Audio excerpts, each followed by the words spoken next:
Je suis Anestelle Dalpon, artiste-auteur, romancière, prête-plume et officiante de cérémonies poétiques. Je vois le monde en images et je danse avec les mots. Seule ou avec mes invités, je fais briller des histoires. Celles que l'on se raconte, celles qui nous révèlent, celles qui nous émerveillent, celles qui nous chouchoutent autant qu'elles nous chahutent. Installe-toi confortablement et écoute, tout simplement. Il y a quelques jours, je suis retombée sur un texte que j'ai écrit il y a 7 ans environ, à propos de mon grand-père. Et comme j'aime aussi te partager les mots que l'on peut poser pour exprimer ce qu'on ressent vis-à-vis de nos proches, eh bien voilà, je t'offre ces mots qui sont très personnels, très intimes, en espérant qu'ils te donneront envie de dire je t'aime à tes proches, ou peut-être même d'écrire à tes enfants une histoire, ton histoire. J'espère aussi te donner envie d'aller parler avec ceux qui ont une histoire à te raconter. Une histoire qui compte parce qu'elle fait aussi partie de ta lignée.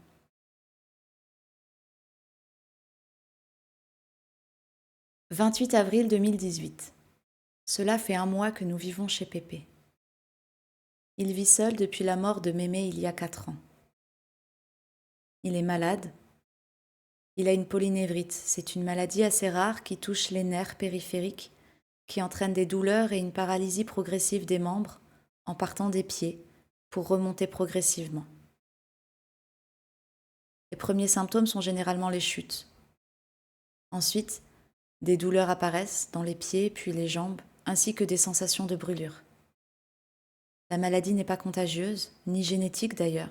Mais ce qui est étrange, c'est que Mémé est décédée de cette même maladie, pourtant rare. Pépé est atteint de polynévrite depuis des années, mais sa progression est lente, contrairement à Mémé, pour qui l'évolution était très rapide. La paralysie remontant progressivement, Mémé s'est vite retrouvée à marcher en déambulateur, puis en fauteuil roulant, pour mourir d'un arrêt cardiaque le 22 avril 2014. Pépé sait comment il va finir. Il a accompagné Mémé jusqu'au bout. Elle est décédée chez elle, dans leur lit, dans cette grande maison où nous vivons depuis un mois. Pépé est triste. L'amour de sa vie s'en est allé avant lui et c'est dur. Il ne vit pas, il survit. Il attend son tour. Ce sont ses mots. Je les ai entendus hier quand il parlait avec une amie venue le visiter. Notre présence ici lui fait du bien, casse sa solitude, remet un peu de vie. Janae, ma fille, est très tendre avec lui et le fait rire. Mais il reste quand même triste. Il se déplace très difficilement. Il ne peut plus faire son potager. Il prend encore sa voiture pour faire 3 kilomètres, pour aller faire quelques courses le dimanche matin, ou se rendre au cimetière sur la tombe de Mémé. Il est presque sourd, donc il faut crier pour qu'il participe à une discussion. Et il est en train de perdre son dernier œil, et avec sa seule occupation, la lecture. Il a eu une belle vie, c'est lui qui me l'a dit. Il n'a aucun regret si ce n'est avoir arrêté de jouer du saxophone après son mariage. Il est toujours resté soudé à m'aimer et il s'aimait profondément même si je n'ai aucun souvenir de gestes tendres. L'amour, ce n'est pas toujours comme on imagine. Il me parle de Mémé qui lui faisait toujours de bons repas. Il me parle de Mémé qui l'aidait à la menuiserie et l'accompagnait sur les chantiers pour être avec lui. Il me parle de Mémé qui s'est déguisée en homme pour pouvoir venir poser des encadrements de portes et de fenêtres avec lui sur un chantier interdit aux femmes à l'époque. Il me parle de Mémé qui tondait la pelouse et s'occupait des rosiers.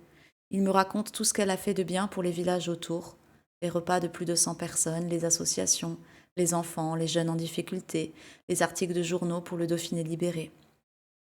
Et puis l'aide qu'elle a apportée aux autres. Il me parle de sa générosité, de son espièglerie et il rit.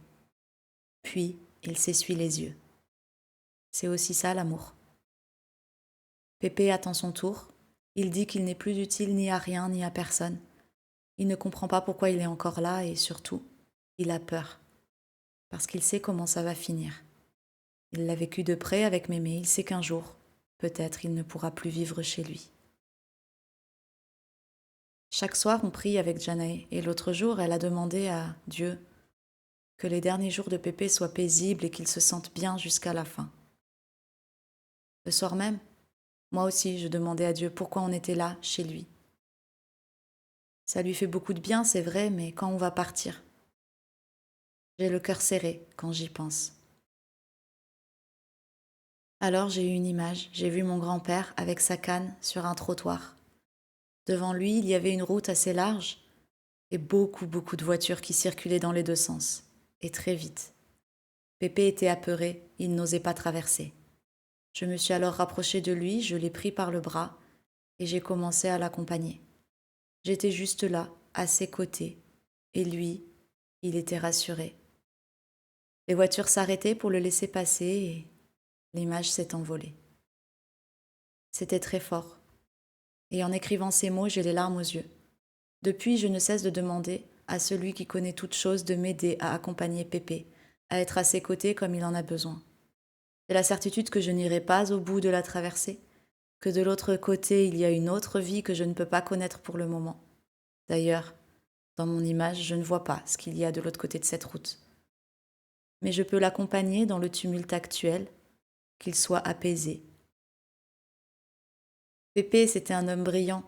Il a créé son entreprise de menuiserie, il a eu des employés avec qui il était ami, il a appris à jouer du saxophone tout seul à l'âge de 18 ans. Il travaillait 6 jours sur 7, mais passionnément. Il a continué à travailler bien après sa retraite. Il aimait faire son jardin. Et il garde en souvenir des doigts coupés par les machines à bois. Pépé, c'est un homme qui ne parlait pas beaucoup. Mémé était très bavarde, lui très discret. Mais parfois il lui disait « Michel, tais-toi un peu », et ça nous faisait rire. J'apprends à le connaître vraiment depuis que Mémé est décédée. J'ai découvert il y a quelques jours que Pépé adore les glaces. Ses yeux pétillent chaque fois que j'en propose une au dessert. Il a aussi beaucoup d'humour et sinon, il a conservé presque intacte la maison depuis que Mémé est partie. 4 ans. Imagine-toi devant une table remplie de mets délicieux et qu'on te dit « pas touche ». C'est un peu ce que je ressens dans cette immense maison remplie à craquer de toutes les affaires de Mémé, que Pépé n'utilisera jamais, mais qu'il ne veut ni déplacer, ni ranger autrement, ni donner, ni vendre, et encore moins jeter. Pépé ne se plaint jamais. Le soir, quand il prie, je l'entends parfois parce qu'il parle fort, il dit toujours merci. Pépé a une très bonne mémoire. J'aime l'écouter me parler de son service militaire, de ses années de vie à Lyon avant de revenir dans son village natal, des liens qu'il a avec un tel ou une telle, et il en connaît beaucoup, des différentes maladies graves qu'il a eues mais qu'il a surmontées. Il me parle des débuts de son mariage avec Mémé quand elle tenait le bistrot et qu'elle s'occupait en même temps de sa mère malade, pendant que lui installait sa première menuiserie dans une partie à côté. Il me parle de quand il y avait des vignes tout autour et un pressoir dans le sous-sol du restaurant. Il y avait des bals et des musettes auxquelles il jouait du saxophone avec des copains musiciens. Il me parle de l'évolution du code du travail, combien c'était simple à l'époque, de comment était la vie ici aussi pendant la guerre. J'aime écouter Pépé me raconter sa vie. Elle a été belle malgré les épreuves et les difficultés. Il l'a aimée sa vie. J'aimerais qu'il en aime aussi la fin. Et pour terminer cet extrait de texte sur Pépé, je vais te lire un poème que j'ai écrit pour lui, aussi à l'époque, donc en 2018. En attendant ton heure. En attendant ton heure, tu te lèves aux aurores chaque matin, tu manges ta soupe, ton fromage et ton pain, et commences une journée tout en longueur. En attendant ton tour, comme tes pieds ne veulent plus trop te porter, que tes oreilles se sont cloîtrées, tu t'isoles dans ta tour. En attendant ton heure, tu manges tout froid, la télé en bruit de fond, flou. Tu lis un peu, tu penses beaucoup. Tu veux partir, mais tu as peur. En attendant ton tour, comme l'horloge de ta cuisine, ta vie s'est arrêtée, depuis que l'amour de ta vie t'a laissé, et chaque soir tu fais le compte, encore un jour. En attendant ton heure, sur ton balcon tu soupires entre deux souvenirs. Parfois tu ris, parfois tu pleures de cette belle vie qui s'étire, et chaque dimanche tu t'inquiètes des fleurs. En attendant ton tour, tu dors, fatigué de l'attente, priant le ciel, réécrivant l'histoire, tu aurais dû partir avant elle, mais tu es encore là et tu n'es pas sûr. En attendant ton heure, j'aime t'entendre rire et raconter. Laisse-moi t'aider à traverser. Tu verras, là-bas, t'attend le bonheur. Si tu as aimé mes mots, je serais ravie de lire un commentaire de ta part sur ce que ça t'a procuré, ou au moins des likes ou des étoiles selon la plateforme où tu écoutes ou tu regardes cet épisode de La Raconteuse. Et puis bien sûr, si tu as envie ou besoin d'aide pour écrire à ton tour des mots que tu transmettras ou juste te raconter, eh bien n'hésite pas à venir me parler de ton projet et peut-être que je pourrai t'aider. À très vite pour la suite.